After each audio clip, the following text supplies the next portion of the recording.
Velkomin í síðdegisspjall í Suðvestur.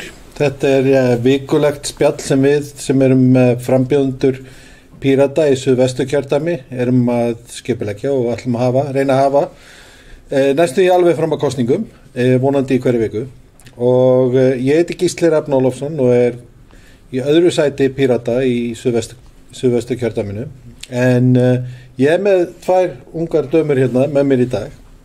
Gunnhildi Fríðu og Lenju Rún, en þær eru mitt frambjóðendur í Reykjavíkurkjördæmunum, sitt hvoru, og við ætlum að ræða í dag ungt fólk og stjórnmál. Og þið getið öll sem eru að horfa, getið spurt spurninga sem koma til okkar. Það þarna, skráið ykkur inn til hægri á skjánum inn á piratar.tv að þá getið þið spurt spurninga. Og við reynum að fara í gegnum þessar spurningar. Mér langar að spyrja hérna ykkur fyrst svona, hvað fékk ykkur tvær til þess að hafa áhuga á pólitík? Venja. Vá, hvar byrja ég? Ég var alltaf með rosalega sterkar skoðanir í menntaskóla og ég var öðru ári í menntaskóla þegar sögukennarinn kom upp að mér og sagði, þú ert að fara að vera forsætisráðherra einhvern tímann. Og ég var bara, vá, ok, ég get það. En planið var sem sagt aldrei að fara út í pólitík svona ótrúlega snemma. Ég bara 21 árs. En ég sá að það gafst bara tækifæri til þess í þessum kosningum núna og það virkilega mikil þörf á þáttöku ungs fólks í pólitík. Sérstaklega með allt sem í gangi í heiminum akkurat núna, það þarf okkar aðkomu. Og ég bara lét reyna á það og núna í 3. sæti í Reykjavík norður. Frábært. Hvað með þig, Gunnhildur? Mjög svipuð saga. Ég var líka bara, ég byrjaði á náttúruvísindabraut í framhaldsskóla, en það var svona ekki mín braut, en svo byrjaði ég að taka þátt í nemendafélaginu og svo SÍF og svo loftslagsverkföllunum og alls konar og fór að verða aktivisti og tala stjórnarskrármálið og alls konar. En því meira sem ég tók þátt í því, þá bara svona sá ég að það svo mikil gjá milli aktivista og ungs, ógeðslega efnilegs fólks og alþingi, af því þetta leiðilegt og eitthvað, en ég hugsaði bara, núna þörf fyrir þetta og það ekki það að mér langi eitthvað geðveikt mikið að verða eitthvað svona alþingismaður, en mér langar mjög mikið að ná framförum og öllu því sem við erum að tala hér og þá bara þörf, skilur, þannig að þetta svona eiginlega bara þörf út frá loftslaginu og bara því sem í gangi að stíga fram og ákveða að taka þátt eins mikið maður getur. Finnst ykkur að þeir sem í pólitík núna, stjórnmálamenn, alþingismenn og aðrir, finnst ykkur þeir hlusta á unga fólkið nógu mikið? Það mjög mikil sýndarmennska, og ég upplifði það mikið þegar ég var í loftslagsverkfallinu. Við vorum ofta að funda með, við funduðum með Bjarna og Katrínu og það var allt eitthvað svona, já, geggjað og tekið mynd saman og sett á Facebook og eitthvað. En svo þegar kom að því að framfylgja því sem við hefðum lagt ótrúlega mikla vinnu í að koma áfram, þá var það ekkert verið að gera. Þannig að það alveg vilji, en það enginn að fara, mín upplifun svo, það mjög fáir sem að fara að taka það sem við komum með og í alveg leggja það fram. En mér fannst Píratar alltaf vera að gera það. Það var þess að ég ákvað að fara í Pírata og þeir voru í alveg að hlusta á mig, fannst mér, tilbúin að hjálpa mér líka með einhverja greinar og frumvörp og eitthvað svona. Sem, mér fannst mjög góð tilfinning, þannig að mér langar bara að halda því áfram, að vera íta áfram röddum aktivista inn á þing til þess að brúa bil milli þessari gjá. Klálega. Ég líka tók eftir því að það eru svona einstaka þingmenn inn á þingi akkurat núna sem að taka upp hanskan fyrir unga fólkið og vísa í kröfur til dæmis stúdendaráðs upp í pontu. En annars, nei, eins og Gunnhildur sagði, þá þetta rosalega mikil sýndarmennska og það eiginlega ekki til staðar. Mér líður eins og unga fólki bara unga fólkið og það einblínt á það í kosningum til þess að fá atkvæði þeirra og svo þegar kemur að því að framkvæma kröfurnar okkar, þá ekkert gert neitt úr því. Það náttúrulega líka bara gett erfitt að heyra ákall okkar. Það ótrúlega erfitt að vita hvað við þurfum eða hvað við viljum. Það svona einmitt ótrúlega mikilvægt að fá ungt fólk inn á þing líka og bara í stjórnmál yfir höfuð. Alveg samanleikur þar. Þegar ég var ungur, og það komið smá síðan það var, en þá viltu stjórnmálaflokkarnir aðeinslega bara ná í unga kjósendur með því að halda fylliris samkomur fyrir það. Er það ennþá þannig eða? Ég vil heyrt sögur að því sko. Já. Ég veist það svona stundum verið að draga inn þannig en núna okkar kynslóð orðin svo varfið ástandið hverju gangi. Við erum svo mikil upplýsingakynnslóð að við erum eiginlega svona meira bara að taka þátt út af því, finnst mér allavega núna, sérstaklega í COVID. Það enginn á fylliríi. Nákvæmlega. Mikið í Among Us kannski, en já. Við erum svolítið upplýst og við erum komið með svona neyðartilfinningu, bara hvað getum við gert. Og ég held að það muni bara fleiri og fleiri átt að segja á því að þetta leið þar sem við getum notað fjöldan okkar bara til þess að hafa áhrif. Nú hafa verið ungir aktivistar, sennilega Greta Thunberg, gott dæmi einhverja sem að held ég að við komið mörgum á óvart hversu margir hlustuðu á einhverja 15 ára stelpu. Höfum við nógu mikið af fyrirmyndum af ungu fólki sem að í politík eða eru aktivistar sem eru að berjast fyrir því sem skiptir máli fyrir ungt fólk? Nei, ég myndi ekki segja það, jú það sjálfsögðu dæmi en þau eru ekki í pólitík, en eins og til dæmis Gunnhildur, hún búin að vera rosalega aktív í þessari baráttu fyrir loftslagið og mér finnst það bara frábær hlutur að hún sé að gefa kost á sér til Alþingis og svo vildi ég líka fara einmitt út í stjórnmál til þess að skapa fordæmi fyrir því að það öðruvísi ung manneskja á þingi til dæmis. Bara það vantar hvata. Nákvæmlega. Það var það sem að hélt mér aftur líka í rosalega langan tíma. Ég var bara eitthvað, kannski draumur minn að fara út í pólitík eitthvað að deyja, það engin öflug kona einhverjum erlendum uppruna sem búin að meika það langt í lífinu, búin að vera á þingi núna í nokkur ár, en það vantar fyrirmyndir og við erum það kannski bara breyðjendur í því. Já, ég svo dansróttæklingur, mér alltaf svona ákveðin áskorun að það eitthvað sem hefur ekki verið gert áður, það bara að gera það, skilju. Og ég held að margir á okkar kynslóð séu pínu þannig þótt að sé ekki margar fyrirmyndir, það var alltaf svona eitthvað, já, ok, en kerfið, það má taka það niður og við getum alveg gert það. en jú, það eru fáar fyrirmyndir og þess vegna, já, ég líka í þessu. Frábært, við þurfum einmitt góðar fyrirmyndir eins og ykkur. Við skulum snúa okkur að einhverjum spurningunum og sjá kannski fyrstu spurninguna og fara í að svara henni. Bíðum meðan að tæknin spyr okkur. Hvað það við Sjálfstæðisflokkin sem ungu fólki finnst heillandi? Getum við nýtt okkur það? Ég held að það sé fyrst og fremst elitismin sem að skapast í kringum flokkin. Það gefið upp einhverja ímynd af þessum flokki og af ungum sjálfstæðismönnum sem svo ótrúlega heillandi sem að einmitt bara elítan og það vilja allir bara vera hluti af þessu. Ég veit ekki alveg hvort við getum nýtt okkur þann elitisma og skapa það í kringum Pírata því að ég hef alltaf litið á Pírata sem flokk sem að fyrir öll. Það eru bara allir velkomnir í flokkin. Bara fyllir þið líka náttúrulega. Ég með gott fyllir við vitum það alveg. Ég með öðruvísi svar.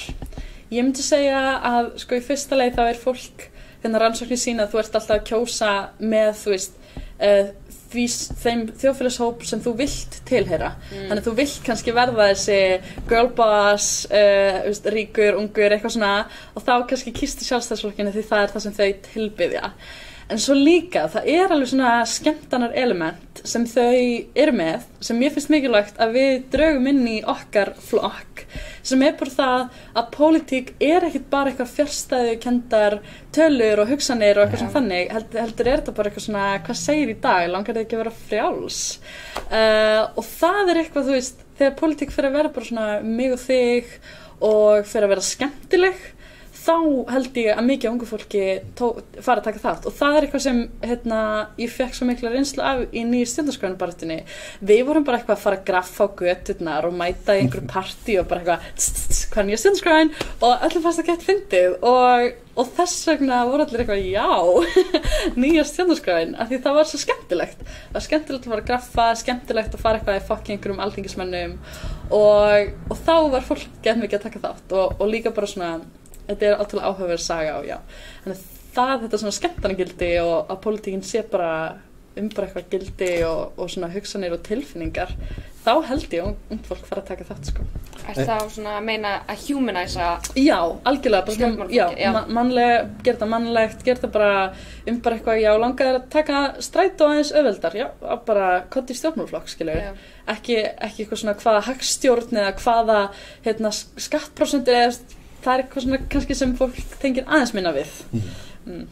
Semast gera þetta meira heldur en bara þetta eru gamlir leiðilegi kallar sem að rafla allan daginn. Já, þetta líka skemmtilegt, það fólk að mynda bara vinskap og fara að gera eitthvað gaman og við erum einhverju viðtali núna eitthvað flippað, minnst að geta gaman. Nákvæmlega, við erum alls ekki allavega ekki að reyna að gera þetta einhverju svona mjög heavy viðtali með rosalega erfiðum spurningum með það nokkuð. Já. Nei, þetta skemmtilegt.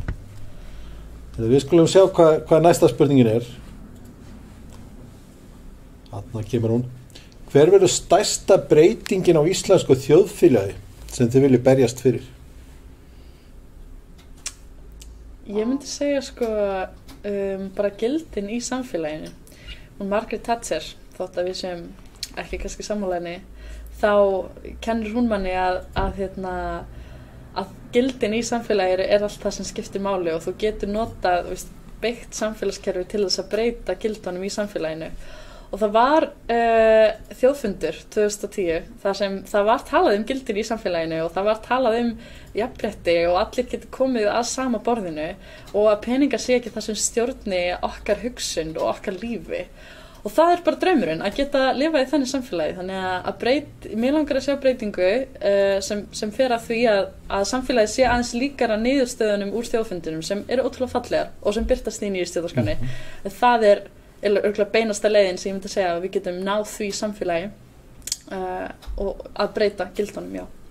Við erum svona mannlegri og betri gildi. Já, ég held að svarið mitt sé alveg frekar svipað því. Ég tel samt að Ísland hefur svo ótrúlega mikið möguleika á að vera evolved þegar að kemur að málum eins og til dæmis að fordæma þjóðamorð eða að fordæma árásir á þetta land og hitt. Við erum svo lítil þjóð en við höfum samt svo ótrúlega mikið vald líka og við getum í alvörinu verið í fremsta flokki þegar að kemur að jafnréttismálum, þegar að kemur að loftslaginu, alls konar svona málum sem að grassera í þjóðfélaginu núna sem í umræðinni, en það bara íhaldssama ríkisstjórnin akkurat núna vill ekki gera neitt í. Já, Andrés, hver tilgangurinn með okkar sjálfstæði ef við getum ekki gert hluti eins og þetta, að fordæma þjóðarmorð, að fordæma Ísrael í þessu stríði sem þau eru í. Ég bara, við erum eiga og við erum ekki í neinu miklu samstarfi, við getum bara gert það sem við viljum. Og sumir, svarið alltaf, já, en Ísland bara lítið land og það getur ekki gert neitt, en svo eins og þegar þú horfir á til dæmis þegar við tókum þátt í mannréttindaráði Sameinuðu þjóðanna, að þá kritiseruðum við hluti eins og það sem var að gerast á Filippseyjum. Já. Og þá var hlustað. Já, svo þarf líka bara oft einu þjóð til þess að byrja að segja eitthvað og þá fylgja hinnar. Við getum verið leiðtogi í staðinn fyrir að allar þjóðir bara fylgja, að við fylgjum öðrum þjóðum. En jafnvel þegar það kemur að því að fylgja öðrum þjóðum, ég meina eins og Bandaríkin eru núna búin að viðurkenna þjóðamorðið á Armenum, af hverju getum við ekki gert það líka? Nákvæmlega. Hver erum við? Við erum ekki það stór þjóð, við höfum svo sem engu að tapa. Nei, hvað ætli utanríkis viðskipti okkar við Tyrkland séu? Nei, einmitt, ég var að reyna að hugsa út í þetta í gær og ég var bara, hvað er það? Við erum náttúrulega saman í NATO, en... Já, en Bandaríkin eru með þeim í NATO. Já, ég skil ekki alveg. Já, þetta því miður svona með marga þessum hlutum að það maður skilur ekki alltaf af hverju. Já. Og maður kannski búin að lesa mikið og læra mikið og allt þetta og samt skilur maður ekki af hverju og unga fólki þetta líka skilur ekki af hverju þetta er svona. En ég alveg samanleikur í því að við höfum mikil tækifæri til að vera í forystu með alls konar hluti, jafnrétti, loftslagsmálin. Við munum finna fyrir mörgum loftslagsmálum heldur en aðrar þjóðir vegna þess hvað við erum norðarlega. Og þá eins gott að vera einhverja af þeim sem að berjast fyrir þessu. Næsta spurning, það svo gaman að fá spurningar. Hvernig fáum við ungt fólk á kjörstað? Spamma alla samfélagsmiðla, bara í svona 2 vikur fyrir kosningar, allir ætla að kjósa. Og þú færð fólk sko, með þér í lið og með þér flokkinn sem myndi ekki annars taka þátt í pólitík, sem svona ekki típiski þáttakandinn. Þá hann eða hún þá þau að fara að dreifa boðskapnum svo dreift til allra að það eigi að kjósa. Þannig ég segi bara að þegar þú myndar sterka grassrút sem full af fólki sem ekkert eitthvað típist til að taka þetta í stjórnmálum, dreifist svo mikið í því að láta fólk mæta kjörstað. Ég segi líka að skapa stemmingu í kringum þetta. Það einhver algengur misskilningur það að stjórnmál eru ógeðslega leiðileg, en þau geta ángríns verið svo skemmtileg. Og það líka bara ótrúlega mikil stemming að fara á kjörstað og kjósa eins og ég veit ekki alveg okkar kynslóð svona tvístígandi að actually nýta kosningaréttin sinn, en eins og til dæmis ég var að vinna í forsetakosningunum á kjörstað og ég sá allt gamla fólki mæta í bara fínustu jakkafötunum og í blómakjólum og eitthvað svoleiðis og ég bara, af hverju okkar kynslóð ekki þannig? Mér finnst mikilvægt líka að láta fólki vita að þau eru að hafa áhrif. Ég meina það eitthvað sem að Píratar standa líka fyrir, þetta beina lýðræði og þú verður fyrst og fremst líka að mæta kjörstað og kjósa til þess að geta haft áhrif. Bara sem dæmi að í yngstu aldursflokkunum meðal kjósenda þá stór hluti sem mætir ekki og ef að þessir aðilar myndu allir mæta þá það jafnmörg atkvæði eins og tekur að fá einn kjörinn þingmann á Alþingi. Já, ok. Þannig að það heill kjörmaður sem að þau eru ekki að mæta og þetta bara í einu kjördæmi. Þetta var bara í Suðvestur. Já, það? Já. Bara í Suðvestur? Bara í Suðvestur. Vá. Þá voru það margir sem voru ekki að mæta sem úr þessum yngri aldurshópum sem að bara skipti málum heilan kjörm. Þannig að hvað verður fatastýlinn fyrir unga fólkið sem mætir á kjörstaði ár? Þetta verður einhver svaka skvísu moment, held ég. Ég ætla alltaf að vera ósla sæt. Ég ætla að vera sæt. En það má ekki taka myndir af sér inn í kjörkleifunum. Það allavega eitthvað. Já, verður ekki eitthvað samkeppni bara á samfélagsmiðlunum bestu vídeóin og bestu myndina? Jú, skapa bara hashtag í kringum þetta og bara algjör stemming. Nákvæmlega. Ég held að væri hægt að gera mjög skemmtilegt úr þessu og ég held að sko það sé kominn tíma að unga fólki láti í sér heyra. Ég held að það sé samt málið, okkur líður eins og það sé ekkert verið að hlusta á okkur. Það bara... Já, og það mikið með svona væntingar finnst mér að ef þú kemur fram við ungt fólk eins og það skipta ekkert máli þá allir pínu svona að fara að hegða sér þannig, bara svona eitthvað, já, ég býð bara þannig að verð 30 ára, þá kannski fer ég eitthvað að pælja þessu. En ef þú kemur fram við ungt fólk eins og það megi í alvörinni bara segja eitthvað mjög sniðugt og það megi koma að taka þátt og að sé verið að hlusta á þeirra hugmyndir, þá ertu að fara að heyra mjög sniðugar hugmyndir og fá að fara að heyra, sjá mjög góða þáttökur, sko. Þannig þetta svona pínu kjúklingur og egg vandamál, en þú þarft bara að byrja á því að koma fram við ungt fólk eins og það eigi sess og það eigi bara þeirra álit sé bara jafnvirði þíns. Fyrir okkur sem erum eldri og erum í frambúði, hvar og hvernig við vera að tala við unga fólkið?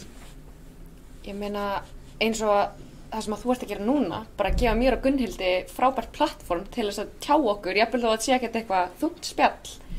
Það mjög flott skref. Og líka bara kannski fylgjast með samfélagsmiðlum. Mér líður eins og vilji unga fólksins komi miklu meira fram á samfélagsmiðlum heldur en einhvers staðar annar staðar, heldur en að tala við til dæmis kjörna fulltrúa. Það bara, við erum einmitt svo upplýst kynslóð að það bara, ef að það liggur okkur eitthvað á hjarta og sérstaklega það að við erum ósátt við stjórnvöld, eða bara stjórnsýsluna almennt, þá skrifum við eitthvað á Twitter, eða eitthvað á Instagram, fyrir að ranta þar. Bara fylgjast vel með umræðinni, myndi ég segja. Já, nú sjónaði ég alveg út hvað var... Ég skal spyrja framhaldsspurninga að þessu. Já. Það var hvernig við spurningi var semst hvernig við sem erum eldri frambjóðendur að tengjast við unga fólki og Lenja nú nefndi Twitter og Instagram. Ég var að hlusta svo mikið á það, ég glemdi spurningunni. En ég, sko, nú hef ég heyrt, sko, að til dæmis að unga fólki sé rosalega lítið inn á Facebook sem að við eldra fólki eru mikið inn á. En meirinn á öðrum miðlum. Hvað sem svona sérfræðingur í þessu málum, hvað til í þessu? Sko, það allir inn á TikTok. Allir inn á TikTok? Já, það svona pínu erfitt að mynda einhverja stjórnmálaumræðu þar. Að því yngri sem samfélagsmiðlinn því erfiðara að halda upp í málefnalegri umræðu. En það sem þú getur gert að vera eitthvað svona, hei, sjáðu þetta, ný stjórnarskrá, komdu og, takk þetta eitthvað og þá svona byrja allir eitthvað, já, ok, og fara að lesa og eitthvað. Þannig það hægt að fá svona smá áhuga þar og svo svona byrja eitthvað að kíkja eitthvað annars þar. En já, það þarf bara að vera á öllum samfélagsmiðlum og þetta bara vinna sem tek tíma, sko, en þess verið. Þannig ég þarf að dansa píratadansinn á TikTok til þess að berða vissast. Nei, ekki endilega. Erum við ekki búin að búa til dans fyrir TikTok? Ég ekki á TikTok, ég kannski svolítið léleg ung manneskja, sko. Léleg ung manneskja, ég ekki takt tíðarandan. Heyrðu, spurning frá Elenu, skinny jeans eða baggy jeans, bónusstig af Gísli veit hvað verið að tala. Við vorum að ræða þetta. Ég á 5 krakka á þessum aldri, þannig að ég hef alveg heyrt skinny jeans, baggy jeans ræðina. Okay. En hvort það? Sko, ég mikið að vinna með female Harry Styles lookið og það svona útvíðar buxur, klálega málið. Ég pro skinny jeans, sko, það bara, þetta fer mér ekki. Já, ég veit ekki alveg hvað mínar skilgreinar sem, en... Bara svona venjulegt. Já. Heyrðu, það gott að við fáum alvarlega spurningar. Hvernig eigum við að bæta ungu fólki tjónið af COVID? Sko, sem ungmanneskja, ég ætla að skipta svarnum í tvennt. Sem ungmanneskja ætla ég að segja halda ókeypis tónlistarhátíð, en sem pólitískur fulltrúi eða frambjóðandi eitthvað, þá segi ég kannski eitthvað annað. Ég held að þeir bara að byrja að hlusta og ég væri bara til að framkvæma könnun á líðan ungu fólki og hvað því finnst þau vanta mest, hvort það sé fjárhagslegur stuðningur eða tími eða frelsi eða hvað sem þá finnst mér að stjórnvöld ætti bara að koma til móts við það. Eða ef það er ókeypis tónlistarhátíð, þá líka bara gera það. Nákvæmlega. Það verður náttúrulega geggjað. Sem manneskja sem er búin að vera svolítið mikið að hlusta á kröfur stúdenta, þá finnst mér að það ætti einmitt að hlusta á kröfunar okkar og byrja því að hækka framfærslulána. Það er búið að vera rosalega mikið ákall eftir því og náttúrulega í kjölfar COVID þá lentum við alveg frekar mikið í fokkinu, bara í fjárhagslegu tjóni eftir þetta, við getum ekki fengið vinnur og það er búið upp á vinnur rosalega seint og þetta er náttúrulega lán sem við erum að borga tilbaka, þannig að það væri bara frábært að gera okkur auðveldara að vera í námi án þess að hafa ómiklar áhyggjur af fjárhagsástandinu og mögulega hækka frítekjumarkið aðeins meira, bara kannski laga menntasjóð námsmanna aðeins betur, bara komast til móts við okkur og hlusta á kröfur stúdenta án þess í staðis að vera að ákveða hvað er best fyrir okkur, hvernig við eigum að lifa, heldur leyfa okkur að ákveða hvernig er best fyrir okkur að lifa. Já, talandi menntasjóð námsmanna, hvað þurfum við að breyta til þess að gera ungu fólki auðveldara að stunda nám? Þú eru að svara þessu.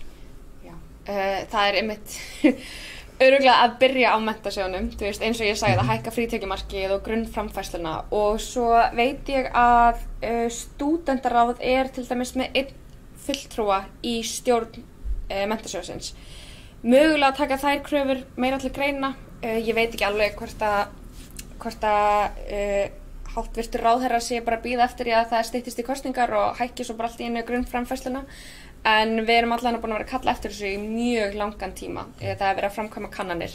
Það er verið að senda út ályktanir og yfirlýsingar. Þá bara að hlusta á kröfunar okkar. Að kíkja á þessar kannanir. að tjekka á okkur hvort að við séum með vinnur, hvort að okkur vanti meiri fjárhagslegan stuðning. Bara ekki reyna að gera allt til þess að koma í veg fyrir að taka skrefið í að hækka framfærsluna. Margt sem virðist mega lagast þar, man bara þegar ég var í mínu námi fyrir ansi mörgum árum síðan, að þá breyttust með reglurnar og við verðumst vera að berjast ennþá fyrir sömu hlutunum sem stúdendur. Spurning frá Ingvari, hvernig tekur maður þátt í starfi Pírata? Hvar byrjuðu þið? Ég byrjaði bara að skrá mig í framboð, sko. Ég hefði þekkt, byrjaði að kynnast flokknum í gegnum bara svona aktivismamál og nýjastjórnarskrána og byrjaði svona að læra hvernig þetta virkar. Og já, ég get alveg sagt að mætti kannski einfalda eða kynna aðeins betur hvernig maður byrjar að taka þátt. En mér fannst bara gaman að byrja að taka þátt í Facebook-hópnum og sjá hvaða ályktanir fólk var að leggja fram þar og svona hugsa, já, það var hægt að bjóða til félagsfunds og leggja fram ályktanir og skrá mig í nefnd, en svo líka bara mjög sniðugt að senda á fólk eitthvað, já, halló, ég hef áhuga á þessu, hverju get ég tekið þátt í eða eitthvað svoleiðis, og það svara allir bara, já, eru þið þarna og eitthvað svona. Þannig ég bara þurfti að spyrja allir miklu og þá bendaði mér oftast á réttan staðinn. Já, ég skráði mig líka bara strax í framboð, sko. Þú veist, ég var skráð í Pírata fyrir það, en ég var ekki að taka virkan þátt í starfinu af því að ég var svolítið óörugg með hvort að ég væri með réttar skoðanir, en það, þú veist, því meira sem að ég kemst inn í flokkinu og því virkara sem ég í flokknum, því meira átti ég á því að það engin rétt skoðun í Píratum, þú veist, það allir svo ótrúlega öðruvísi. Þannig að hvernig tekur maður þátt í starfi Pírata? Skráði í framboð kannski? Taktu þátt í umræðunum á Facebook-grúpunum. Það náttúrulega bara frábær leið, eins og Gunnhildur sagði. Ég gerði það sama, sko. Ég byrjaði líka bara á því að taka þátt í umræðunum og svona taka þátt í á Facebook og því sem inn á pirata.is eru líka spjall og ýmislegt annað og nýtti mér það. Já, það einlega sem kannski ég vildi nefna að ég tók eftir einum hóp, menntakerfið okkar, sem, já, þau eru með sína kröfur og mér dætti í huga að breyta því yfir í ályktun og það eitthvað sem mér finnst að allir geta gert að ef það einhver krafa sem þú tekur eftir út í samfélaginu eða eitthvað sem þið finnst ekki verið að gera nóg í, að þá bara upplagt að henda inn á hópinn og vera eitthvað, já, mér finnst við ættum að mynda einhver ályktun og þá eitthvað fólk sem kommentar bara, já, ég til og svo bara allt í einu komin ályktun. Svo náttúrulega til ungir píratar og þau hittast einmitt á oft í alls konar leikjum, Among Us og fleira. Já, og svo vorum við að hitta hann Þorvald daginn, Gylfa. Það var skemmtilegt að verða svona spjallfundir hjá ungum píratum bráðum. Þannig að gera, hafa samband. Er til eitthvað sem málefni ungs fólks? Hvað skiptir ungt fólk máli? Eitthvað sérstök málefni sem eru ykkar málefni? Já, það bara, þú veist, málið að okkar framtíð aðeins lengri á þessari jörð heldur en ykkar og þá breytast, hlutinir aðeins, við þurfum meira að hugsa loftslagið og bara framtíðina, en svo líka erum við flest allir í námi eða að byrja svona okkar starfsferil eða feril í einhverju og þar eru áherslur, bara klárlega námið og loftslagið eru helstu tvær áherslunar, en svo líka svona þemað með okkar kynslóð að þú veist, við höfum meiri áhyggjur af andlegri heilsu okkar og þá það orðið svona kosningarmál okkar, en það svo bara það alltaf þannig að næsta kynslóð aðeins progressíveri en sín svo sem koma undan og þá bara breytast það alltaf, en loftslagið og menntun svona það helsta. Já, ég sammála því, svo myndi ég kannski henda inn jafnrétti líka, bara öll mál sem snerta jafnrétti, það eitthvað sem brennur rosalega mikið á ungu fólki, hef ég tekið eftir, það alltaf einhver umræði kringum það að við erum alltaf að taka þátt í því og það gæti kannski líka eitthvað að hafa að gera með það að við erum mögulega aðeins upplýstari, það allir jafn upplýstir en við erum kannski með aðeins öðruvísi skoðanir. Já, það allt í einu orðið trendi að þú veist, það orðið mainstream að okkar kynslóð farin að taka nýlendustefnu og eitthvað inn í sínar pælingar sem eitthvað sem, víst, allavega foreldrar mínir ekki gera og þannig að það svona, þú veist, okkar skoðanir kannski eru mótar aðeins frá fleiri sjónarhornum að því við erum að skoða fréttir mismunandi stöðum og fá sjónarhorn alls staðar frá heiminum og þá svona það aðeins komið inn í okkar heimsmynd. Það ekki bara örstuttar fréttir einu svona kvöldi í sjónvarpinu eins og þegar ég var ungur. Klukkan 7. Nei, ekki. Það bara verið að skoða allt allstaðar og allt einhvern veginn orðið eitthvað sem við erum alltaf að taka inn upplýsingar og móta okkar heimsmynd og okkar heimur aðeins minni heldur en ykkar, veist. Við getum farið að spjalla við eitthvað í bara Palestínu eða hvað sem og erum dálítið, mér finnst eins og að samkenndin hjá okkar kynslóð sé aðeins stærri og nái til fleira heldur en kynslóðina undan. En svo vona ég það sé líka bara á leiðinu upp og kynslóðina eftir okkar verði bara ennþá meira þannig og svoleiðis. Nú, fjölbreytileikinn líka meiri. Já, mjög svo. Mér finnst það frábært að sjá. Já. Það einmitt eitthvað sem að ég vona að fái að grassar innan Alþingis á næsta ári, bara þú veist eftir kosningarnar, bara þú veist kjörnir fulltrúar Íslands endurspegli fjölbreytileika þjóðarinnar, þú veist, við erum að verða fleiri, þú veist, við erum mörg hinsegin, við erum mörg innflytjendur af erlendum uppruna, þú veist, það raddir þessa fólks þarf að heyrast líka. Algjörlega og það nákvæmlega mjög mikilvægt að Alþingi sé spegilmynd af þjóðinni. Það kemur líka varðandi unga fólkið. Þá kemur spurning frá Björn Leví og frá honum Birni Leví, svo tölum nú rétta íslensku. Hvernig menntakerfið að taka á móti breytingum í miðlun, kennsla og nám og öðru form en bók?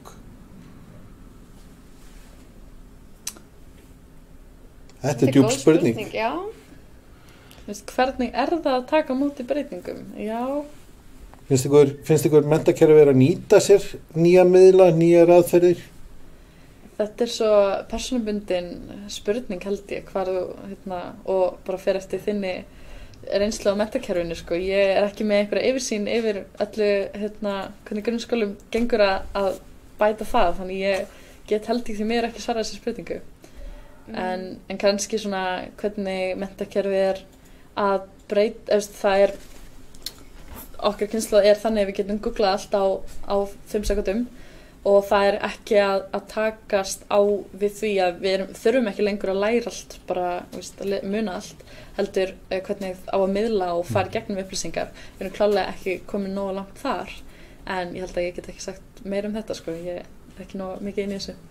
Sko, ég held að þetta fari líka bara eftir skólum og deildum, en eins og í fyrra þá veit ég að það var tekið upp umræðina í einhverjum menntaskólum þegar að koma Black Lives Matter byltingunni og ég vona svo innilega að einhverjum skólar hefur gert það núna í kringum Me Too byltinguna. Svo til dæmis ég í bara mjög íhalsamri deild, þú veist, lagadeild HÍ, við vitum öll að þetta er rosalega mikil risaðilu deild og þú veist það er bara að fara eftir venju og eitthvað svoleiðis, en þú veist við erum alveg duglega að halda málþing með fjölbreyttu fólki og þú veist það eina sem dettur í hug, annars er þetta bara mjög mikið bækur ef ég var hreinskilin. Mér finnst, þú nefndir áðan menntakerfið okkar og það voru mitt hópur af ungum krökkum sem komu til okkar Pírata og ég og Björn Leví hittum þau þegar þau komu og það var mjög athyglisvert að sjá hjá þeim, sko, hvað þau voru að ýta á þessa hluti, við þurfum ekki að vera með págaukalærdóminn og það sé fullt af efni og sem þarf að fjalla miklu meira, fjölbreytileikan og ofbeldi og kynjafræðslu og alla þessar hluti sem þau voru að ýta á að þyrfti meira af inn í menntakerfið. Þannig ég held að við getum að sjálfsögðu nýtt okkur miðlana betur, það þarf ekki alltaf að vera bók, en ég held að þurfi líka að horfa svolítið á efnið. Já. Ég meina, þegar ég var í grunnskóla þá lærði ég aldrei mína eigin trú, Islam. það var alltaf bara að fara yfir kristintrú jólin og svo aftur páskuna og það var bara verið að hamra á því og ég fekk aldrei að læra neitt mín eigin trú. Þú veist, ég var bara heppin að foreldrar mínum voru semi-trúaðir, þannig að ég fekk að læra mjög mikið. En ég bara hugsa aðra krakka sem eru forvitnir sína rót og bara sína menningu og sína trú. Og mér finnst einmitt að það mætti, eins og við sögðum áðan, bara endurspegla fjölbreytileikann sem hér á Íslandi og taka upp umræður sem eru í gangi í þjóðfélaginu bara til þess að það degi ekki út og bara til þess að hamra sér inn í hausinn á krökkum, þú veist, hvað er tiltölulega rétt og hvað er tiltölulega rangt. Nákvæmlega. Það hefur alltaf verið sagt að það skiptir mestu máli að koma réttum gildum inn. Já, klárlega. Heyrðu, þá spyr Heiða, hvernig gerum við þáttöku í stjórnmálum eða starfi samtaka sem varðar samfélagið eftir sóknarverðara?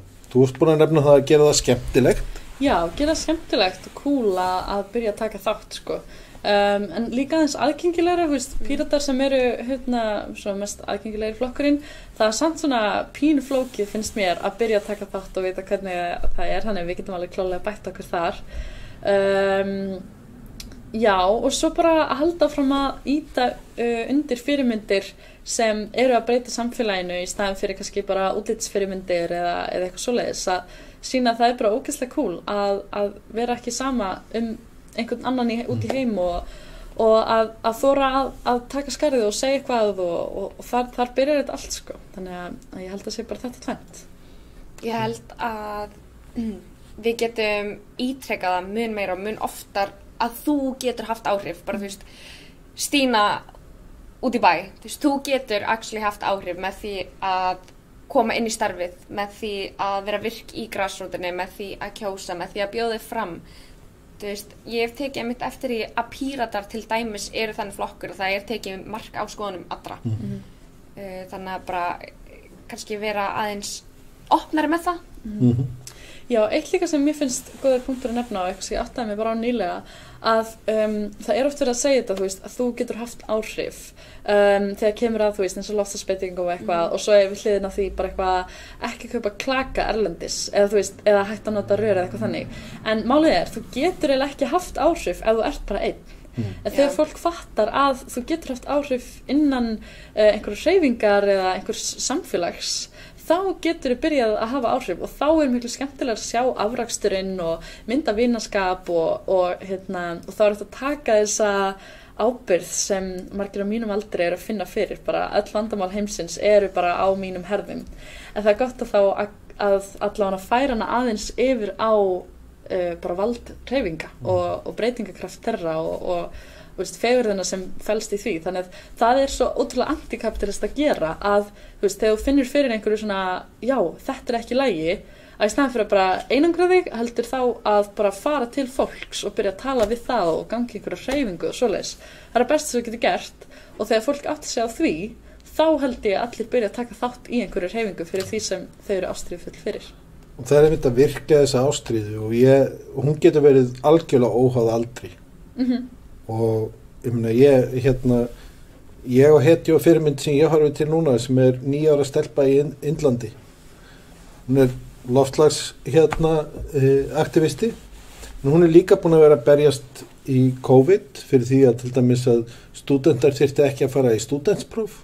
Já. Af því að það var hætt á því að það myndi springa út COVID og akkurat núna er hún búin að safna fullt af hvað heitir það á íslensku? Nei, ventilators. Öndunarvélum fyrir þau svæði í Indlandi sem eru ekki að fá frá ríkinu. 9 ára gömul. King. Nákvæmlega. Þú veit, bara hún bara, þetta er að gera það sem að Gandhi sagði, þetta verður breytingin sem þú vilt sjá. Já. Það skiptir engu máli hvað aldur þú ert. 9 ára, 65 ára, 95 ára, veitir, það skiptir engu máli aldurinn. Talandi það, hvað er ungt fólk gamalt? 15 til 35, eldra, yngra?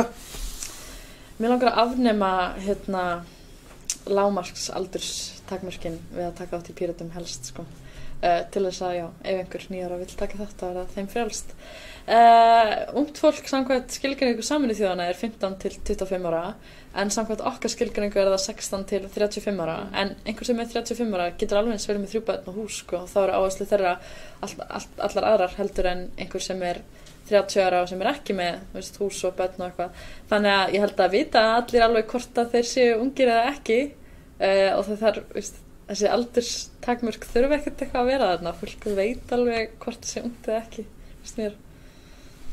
Já, ég get alveg tekið undir það, en þú veist, ef ég þarf að koma með einhverja skilgreiningu, þá var það held ég 13 til 35 ára. Vorum við ekki að lækka aldurinn í ungum Pírötum niður í 13? Ég man það ekki. Hef ég rangt fyrir mér, ég man ekki alveg. Nei, ef við erum ekki búin að því, þá bara berjast þið fyrir því. Já, klálega. Nákvæmlega. Svo náttúrulega aldur afstæður.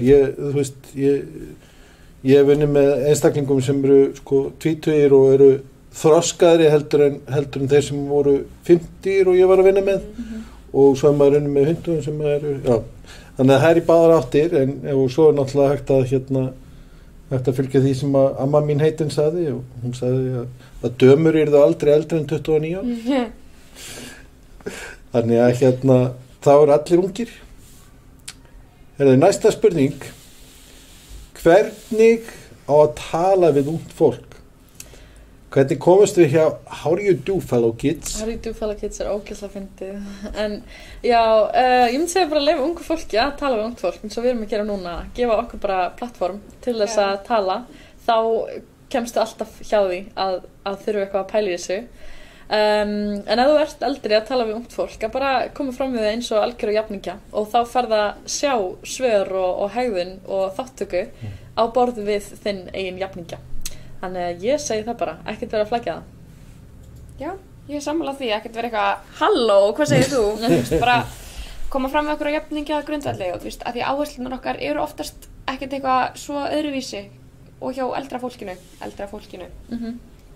Já. Góði punktar. Þá er það næsta spurning: eru Píratar antikapitalistar? Kannski út frá því sem ég sagði áðan, meira bara það að þú veist, þegar ég talaði að það taka þátt í hreyfingu væri antikapitalist, þá er það meira kannski svona anti-individualist sem þetta samfélag er, að þú veist, við eigum að vera aðskildur einstaklingur sem getur haft áhrif í gegnum kaupmátt sinn og atkvæði, en þegar kemur að stórum alþjóðlegum vandamálum eins og loftslagsbreytingu, þá þarf eitthvað meira, þá þarf hreyfingu. Þannig að það er þessi kollektivismi sem ég allan aðhyllist meira heldur en individualismi, og það er meira kannski að ég átti við með því. En antikapitalistar, það eru til kapitalistar og ekki kapitalistar innan Pírata, og mér finnst alltaf í lagi að það sé, að því við sameinumst yfir miklu fleiri heldur en við erum aðskild yfir, og við sameinumst yfir því að hlusta á sjónarmið annarra og alls konar. Og ef einhver vill leysa loftslagsmálin með einstaklingsframtaki og því að fjárfesta í grænni tækni, segir bara glæsilegt, skilurðu. Við þurfum það líka, og við þurfum allan kraft sem þarf að halda, við þurfum alla sem trúa á beint lýðræði. Það er allt í lagi, sért kapitalisti eða antikapitalisti. Ég er persónulega antikapitalisti.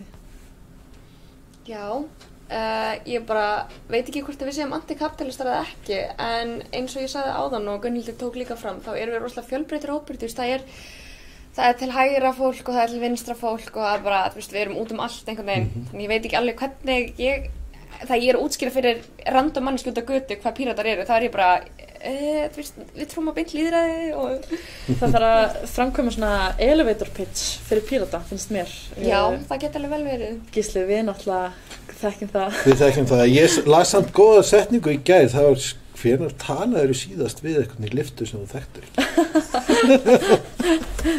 Og það var svona verið að skjóta þetta. Heyrðu, síðasta spurningin, að hún hvarf. Það er alltaf leið, við finnum hana. Á meðan skemmtileg saga, ég og Gísli hittum sem sagt þegar við vorum að taka þátt í keppni elevator pitch, að gera elevator pitch, og við vorum í fyrsta og öðru sæti. Hver var í fyrsta sæti? Ég. Það er sjálfsög. Þannig að við held ég erum bara fólkið í þetta. Já, við förum í það, já, ég held að. En ég held að ég hafi séð spurninguna þó hún hafi dottið út úr kerfinu hjá okkur og hún var það hvað á Íslandi að gera varðandi það sem að gerast í Palestínu núna. Ég held að við ættum fyrst og fremst að taka fyrir allar kröfur Palestínumanna. Það bara, að setja viðskiptabann á Ísrael og fordæma árásirnar, ekki bara fordæma árásir á óbreytta borgara, heldur bara árásirnar almennt. Það ótrúlega mikilvægt að við hlustum á landi sem verið að ráðast á í stað þess að koma með okkar eigin kröfur og láta eins og við höfum eitthvað vald, eða eina sem við getum gert að hlusta okkur núna og halda umræðinni gangandi líka. Ekkert segja við séum of þreytt á þessari umræðu og við þurfum að hafa einmitt þor til þess að fordæma þetta. Ég veit alveg við erum kannski mögulega í smá erfiðri stöðu en það ætti ekki að vera spurning að fordæma mannréttindabrot og stríðsglæpi. Þetta mér finnst alltaf bara svona viðgangandi við þessa sentrist íhaldssemi sem svona pínu í þessari ríkisstjórn að það til træða að láta eitthvað annað ganga fram fyrir peninga og í þessu tilfelli þá erum við bara eitthvað viðskiptabanni það kemur illa á okkur og hvað, skilur við, það verið að framkvæma mannréttindabrot, það hlutir sem skipta meiri máli og það þetta sem ég að tala með gildin í samfélagi, ef þau breytast, þá breytist þetta og þá förum við að taka mannréttindi og líf annarra fram yfir peninga sem eitthvað sem ekki þessu samfélagi í dag sem ég finnst afskaplega sorglegt. Nú, allra síðasta spurningin áður en við kveðjum, hún svo að ef að við fáum allt þetta unga fólk til að koma og kjósa og þið komist á þing, hvað verður fyrsta málið sem þið munuð leggja fram? Vá, maður hefur að sjálfsögða pælt í þessu en fyrsta málið sem að ég myndi leggja fram, það væri örugglega þolendavænna réttarkerfi. Maður hefur alveg pælt í hvernig maður útfærir þetta og eitthvað svoleiðis en ég náttúrulega ekki það fróð í lögunum, ég hef byrjað í þessu lagunum en það allavega hugmyndin á bakvið þetta. Ég bara að sækjast þetta varaþingmannsembætti, náttúrulega leiðin út í nám, en þegar ég mæti sem varaþingmaður þá það fyrsta sem ég mun leggja fram stór auknar aðgerðir í loftslagsmálum. Það eru kröfur sem loftslagsverkfallið með. Ég ætla að vera búin að gera það að frumvarpi og leggja það fram fyrsta daginn. Það neyðarástand og það það sem við þurfum að takast á við strax. En ég bara svaka spennt. Frábært. Ég algjörlega sammála ykkur 2 mjög mikilvæg málefni sem þarf að taka á. Mér langar að þakka ykkur báðum fyrir að koma hérna. Takk fyrir að hafa okkur. Það var nú bara sjálfsagt og nú þarf ég að fara að læra TikTok-dansinn, píratadansinn. Já, klálega. Hann í alvörunni til? Nei. Sem betur fer, en það aldrei að vita nema hann verði búinn til. Við búum hann til. Já. Kostningamissjón. Og svo spurningi hvort þið fá okkur til að vera í skinny jeans eða baggy jeans eða hvað það verður,